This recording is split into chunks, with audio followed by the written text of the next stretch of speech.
Packers on the Rocks fans, and for the very first time in the show, we're coming to you live with not only myself here in Green Bay, Wisconsin at the Titletown Flats, but Dave has decided to join us as well on a very special day, not only because it's Thursday Night Football, but this also marks the 1 year anniversary, almost to the day of when Packers on the Rocks started. And it's been just about 6 or 7 years since the last time I've seen Dave in person. There's a whole different story that comes along with that, but I think that's a pretty good way to be able to kick off an in-person first pregame show. One of these days we gotta tell the story. But right now, thanks for having us at your house. Me, my wife Karen joined the trip. Excited for Thursday Night Football. Excited to be here. You got a sweet place. No better place to be than Lambeau. I've always said it's my home away from home. So with that, Lions coming into town along with me. And how are we feeling today? Not the same old Lions. Dave, we're gonna do like a Yeah, normally we got a cheers, but We this is got like cheers. a full-on real cheers at this time. With the Knob Creek to put us in the sweet spot for not the same old Lions coming to town. Yeah, they've got us 3 in a row now. I'm not overly confident about this game, to be honest. We're missing Dave. Dave Bakhtiari was just placed on IR about an hour ago, for you guys that might not know. However, we have Aaron Jones and Christian Watson coming back on a pitch count. So, and it also looks like Zach Tom's going to play, because if you read between the lines, another line was not called up today. So that gives you good hope that Tom's ready to go. Rasheed Walker, I've liked what I've seen from him. We might have found another diamond in the rough in terms of offensive linemen. But Packers starting to get healthy. After today, we got 10 days off, play a game, and then we got the bye. So hopefully we keep continuing to get healthy. But this is for first place in the division. I wouldn't have thought week 4, Dave coming into town. The Packers knew that you're going to make your first visit since 2019 when we boat raced the Oakland Raiders at the time. Rodgers put up 5 touchdowns, but they must have had a feeling that Dave's going to come into town.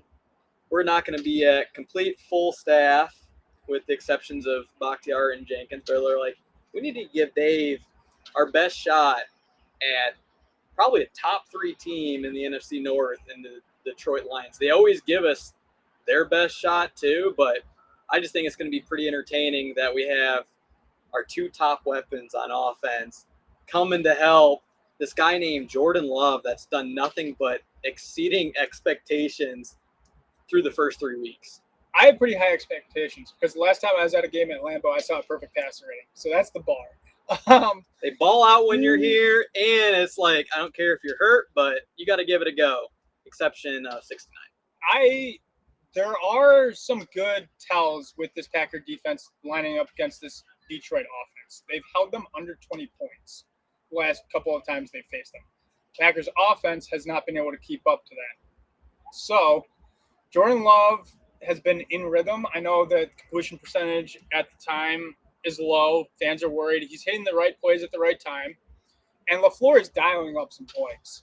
So it's all about execution, which seems like they've been preaching for the last week of, hey, the plays are there to be made. We're just not in the right spot at the right time. Exactly. Even on the 2-point conversion, LaFleur said that Reed's motion was a little bit delayed. So hopefully they clean up some things. But, I mean, there's guys being there's guys being schemed up that are wide open. Love just needs to kind of put it on them, or guys need to kind of learn when to break it off a little bit or take it vertically a little bit. The timing's just a little bit off. You know what I mean? Dave, I have to thank you for turning me on to, which I didn't think I was going to enjoy this at first, but I did today, and I think it's going to be part of my new weekly routine is QB coach with JT O'Sullivan, who did spend a year in Green Bay, and I think if I can dip into my long-term memory bank, I think he wore number 7 during his lone year in green and gold. I did not look that up ahead of time, so somebody come fact check me on that, but I watched that, and I don't think enough people or media is paying enough praise for the job that Matt LaFleur has done in this true offense being ran without these sort of audibles at the line of scrimmage by Rodgers. This is what it's supposed to look like from day one. Love is running it. They said during the offseason that he took a look at McDaniel's film down there in the Dolphins. Fuck, I hope. I'll let at least a couple F-bombs fly, but I sure hope that LaFleur takes a couple of the plays that the Dolphins ran against the Broncos last week because they put up a 70 burger on them. I've never even seen a score like that before, but I think it's just we need to give a lot more flowers and credit to LaFleur for what he's done so far because watching QB coach, he did a phenomenal job, and JT O'Sullivan called it out on multiple occasions. Clearly, it's paying off from watching McDaniel's tape, Shanahan's tape for the 49ers, and all I said in the preseason is Love, be like Brock Purdy. Be a game manager. Don't do too much. Get the ball in hands. But I think he's went far and beyond that. But yeah, I'm sorry. Since in person, I gotta give a bit of a cheers to Matt LaFleur and scheming all of these guys wide open. And Love's just missing some of those throws. If he connects on all of them, he's off to a pace of like Brett Favre's MVP, first MVP. I want to say in '95. That sort of 7-1 TD to interception ratio. I did a deep dive of Love this week because I was just curious of everyone was griping about the throws he's missing. I did a deep dive of the incompletions he has. And some of these incompletions that he has are still thrown on a rope between defenders. I mean, at times Packers are failing to separate or he's throwing in tight windows because he has to. It's 3rd and 8. You need to have it, 4th down type stuff. He's throwing some perfect passes that his receivers are dropping or the defender's just getting in front of the receiver to kind of knock it down. And the receiver's not doing a good enough job bodying out the cornerback or something like that. But I've been preaching it for 3 weeks now. He's making the right reads, right? Like, there's no denying he's not putting the ball in harm's way. Aaron Rodgers taught him well in terms of ball is life in the NFL. Oh, man, you're doing that. The guitar fake is filthy. If you want to get Dave going from 6 to midnight real quick, all you got to do is a guitar string fake, and I'm glad that's living on in Green Bay. But he's exceeding all expectations. Defense with Sean Gary coming more and more, getting a couple more pitches, a couple more at-bats, if you will, each game. Came alive last week. I'm expecting him to have a big game again this week. Jair is a question mark coming into this game. Valentine's a question mark coming into this game. Packers are pretty banged up. That front seven's going to have to do some work. Dave, you brought up that you did a dissection of J Love tape and all them sidearm throws. We got Brian Baldy calling him Muhammad Ali in the pocket, the way that he dances on his toes. So some of those deep dives, like you've seen the incompletion and the deep throws that he's been underthrowing quite a few guys. Yeah. So it's like sort of relating it to tonight with the blazing speed of Christian Watson, I think is like the 2nd or 3rd fastest player in the whole league. Like the key is for Love, wouldn't you say, from the incompletions and missing him short, that he's definitely got to get that ball out there because there's got to be a few shots tonight with Christian Watson's hamstring. Wouldn't you think? Yeah, I'm not gonna say I'm any sort of QB coach, any sort of today you are fundamentals and all that stuff, but the last couple weeks, even probably in Chicago, the first couple of reps he had at deep shots, I've been thinking to myself, he has to get that ball out probably 3 to 5 yards earlier because I think he's launching at top range and then hangs up. So you get that ball out earlier, especially with Watson, he can run underneath it. I mean, he's coming up short, and we're getting those short ball pass interference calls, right? But sooner or later, bailing us out. They're not going to come, or a cornerback's going to run underneath it. Get it out sooner, let him run underneath it, get a potential for a run after the catch or what have you. But everything else, I'm really liking this. And I think you're going to see a different dynamic with Aaron Jones coming back. This isn't going to be the same offense of 2 weeks. The last 2 weeks, you're going to see more of a Bears offense of screen passes, pitch plays that actually go for some yards, finding the right holes. Jones is the real deal. Like, if you were wondering who you can have back out of the 5 inactives going into this day, you got to pick one. It's Aaron Jones. I mean, obviously, Bakhtiari solidifies your left side of the line. He's going to be out for the next 4, possibly more. But Aaron Jones is a game breaker. He tilts the field. It's like when you have Aaron Rodgers or Brett Favre out there that I mean, just even his presence out Yes. there and how much you have to account for him in Chicago, it was so evident in Soldier Field that each time he touched the ball, like he was sort of one tick faster than everybody else, or just like everybody else was kind of running mud while he was running on a fast track. We don't got to get into turf talk, but I mean, Aaron Jones tonight on a limited pitch count, but I don't think that hurts us all too much because we always act like he's on a limited pitch count as is. He's with on 10 one stats. anyway. And then like sort of playing off that, Dave, we've seen it through like so the Falcons game. There was a trick play that sort of flea flicker back, and then even last week against the Saints, that pass from Emmanuel Sanders, Jordan Love decided to do the splits and try to throw a wide open pass to Dontavian Wicks, but he missed him.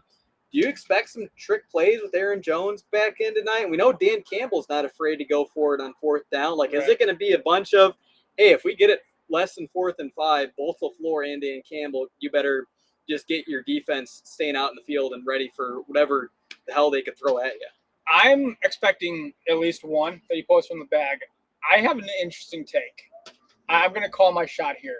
You're going to see Jaden Reed and Keyshawn Nixon on the field at the same time, and you're going to run a reverse.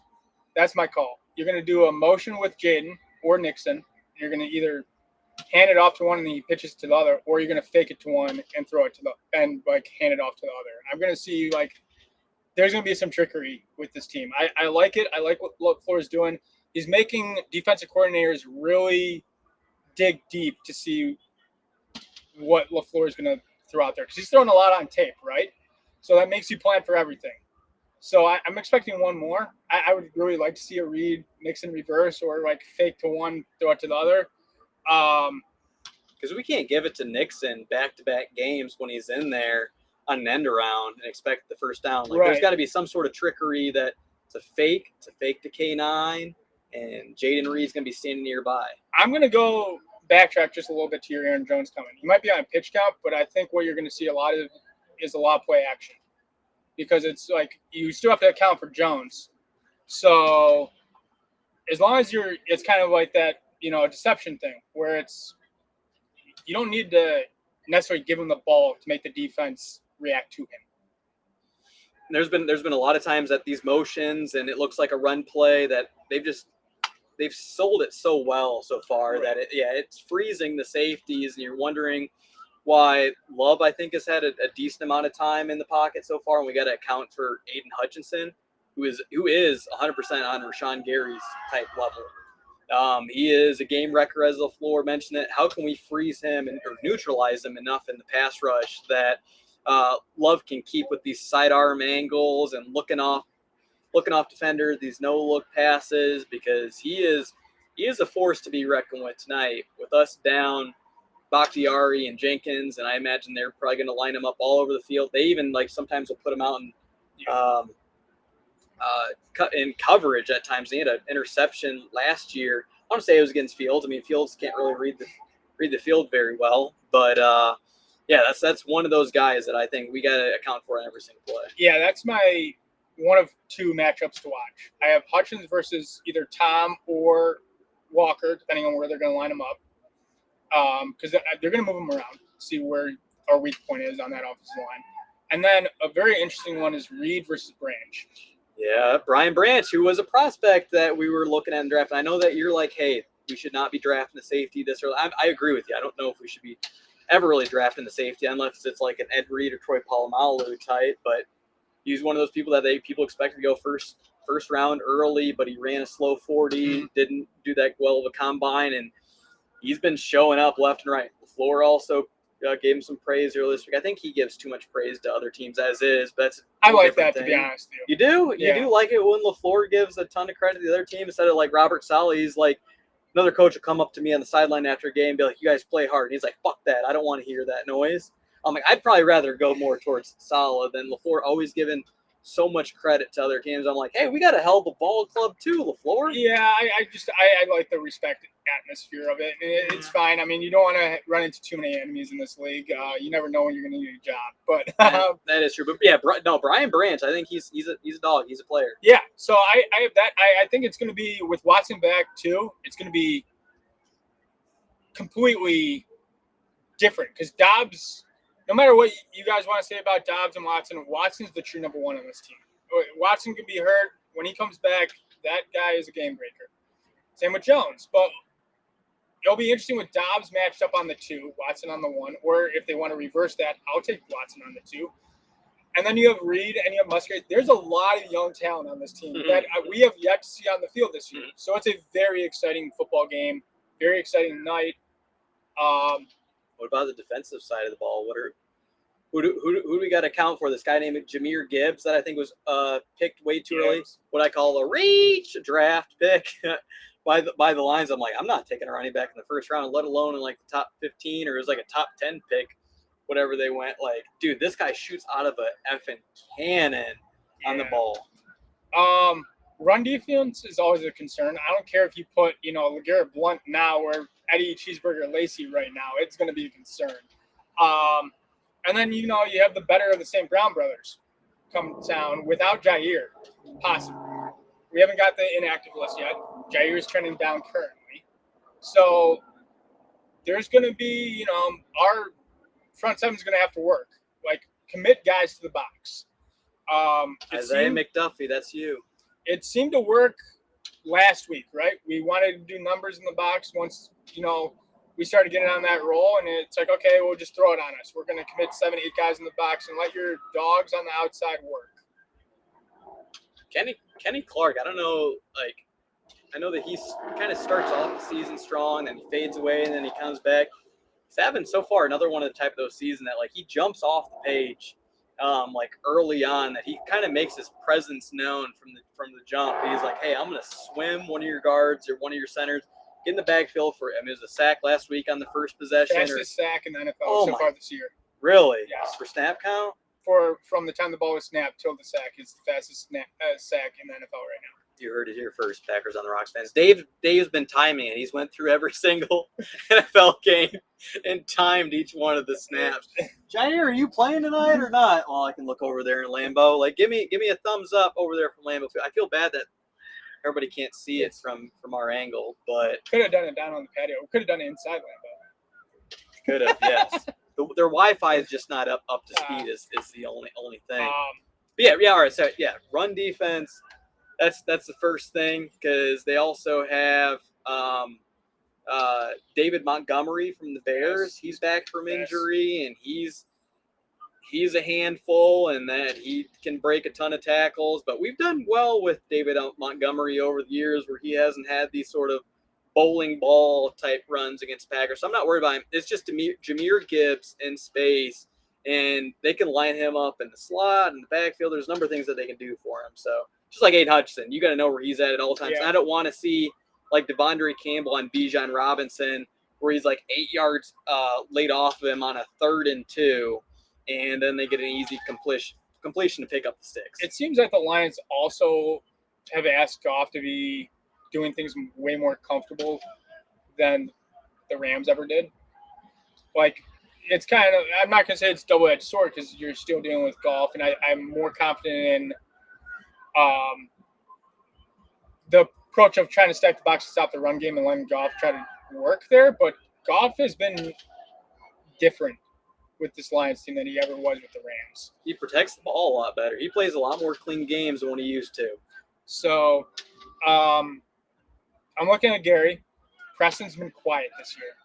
I need Preston to have a good game in the run defense and maybe get a pressure or two. Where the hell's he been? And Wyatt needs to have a Bears-type game. And I want Carl Brooks to show out. So it's on the defensive line. And then please just get bodies on guys and let Quay Walker work, because Quay Walker is having an outstanding year. Should have 2 interceptions today.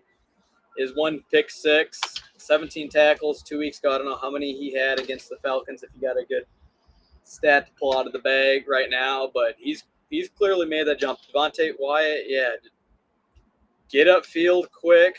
They have, it's just so crazy to think that how many years the Lions have wasted first-round draft picks. It's and there's another bust. But now it's been these last few drafts are actually hitting on players on the offensive side of the ball. Amon-Ra St. Brown, I think Gibbs is the player. They have another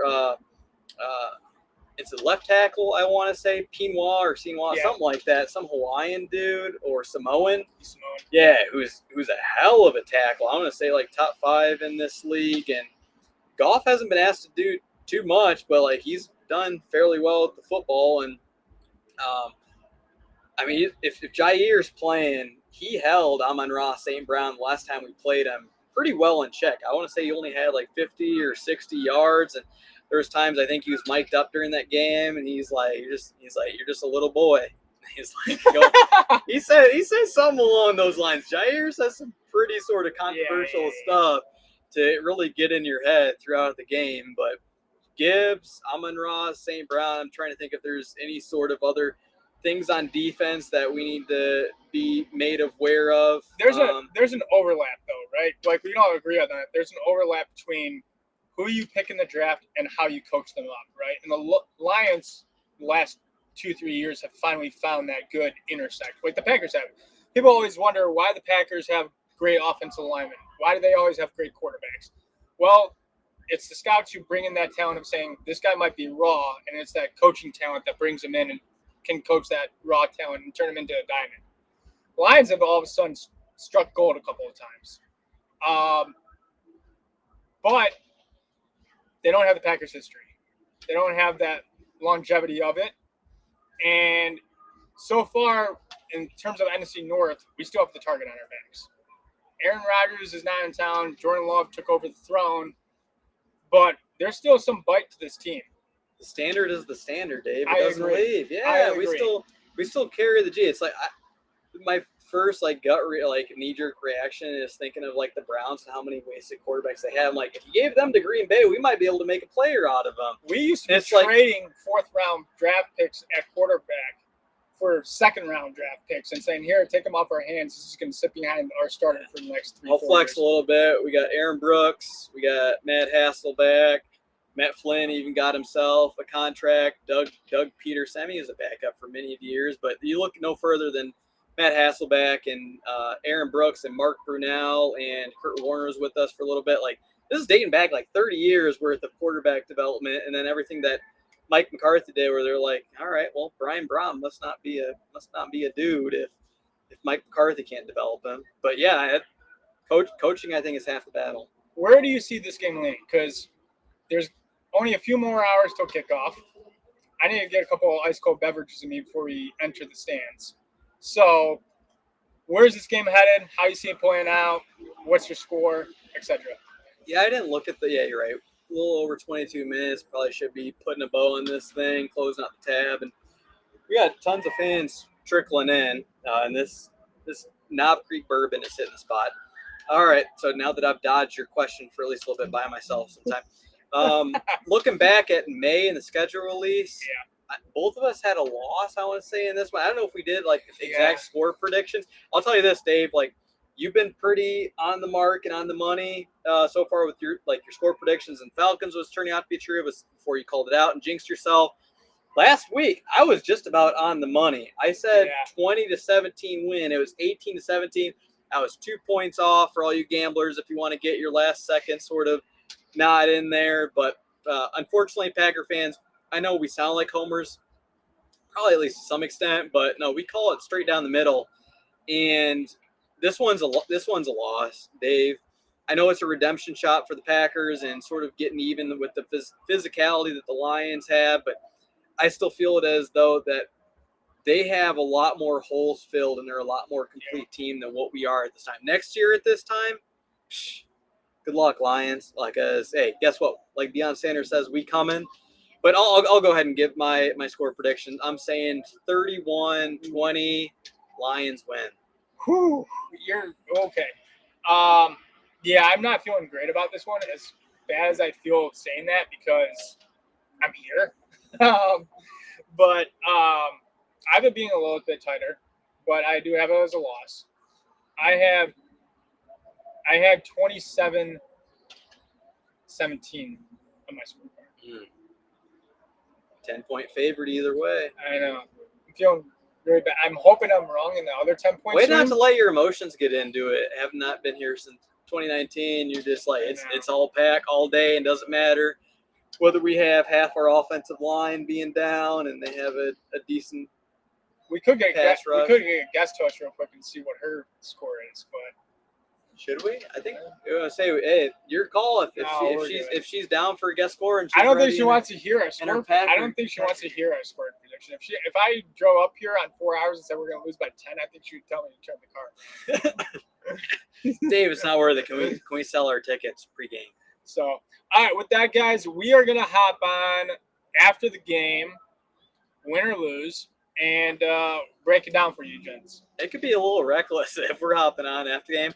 Apologize, I had a few hiccups going on at that time last week, but it was such a thrilling, like, adrenaline rush of a victory that I'll never forget against the Saints just like 4 days ago. I'm like, damn, this isn't even like a quick enough sort of break in the action for me to like get my head straight, to recover from the alcohol that was infused that day. But let's hope that we have another sort of outcome is what we did on Sunday. So if we're down 17, your dad left early last week. If we're down 17 at half, I'm sending Karen home, and then we're gonna see if we're gonna. Somebody's got to be the scapegoat for it. There was this video of a Chiefs fan leaving at halftime like a few years ago in the playoffs. He's like, I gotta leave. He's like, I gotta do it for the Chiefs. He's like, I'm bad luck or something. And sure enough, they climbed back into the game. They won it. I think that was like their trip to the Super Bowl. It was at least divisional round. But yeah, if we're down big, someone's got to be the scapegoat. And Karen, I hope you don't mind while she's taking a picture at this very moment. All right, guys, we'll be back on after the game. Hope you guys have Amazon Prime or have some way of watching it. Let's get a win, even though we're not thinking that way right now. But let's just show out talent evaluation year, right? So we get Watson back, we got Jones back. This might be your Packers, 2024 team with Rasheed Walker at left tackle. Got Tom Batt. You're just missing Jenkins. So this might be your team in the future. NFC North's on the line. Yeah, for playoff Sunday. All right, man. Well, let's have a good one. Let's have a couple more drinks, and let's get into Lambeau. And a bump my extended. Cheers, all. We're going to have to hop back on after the game.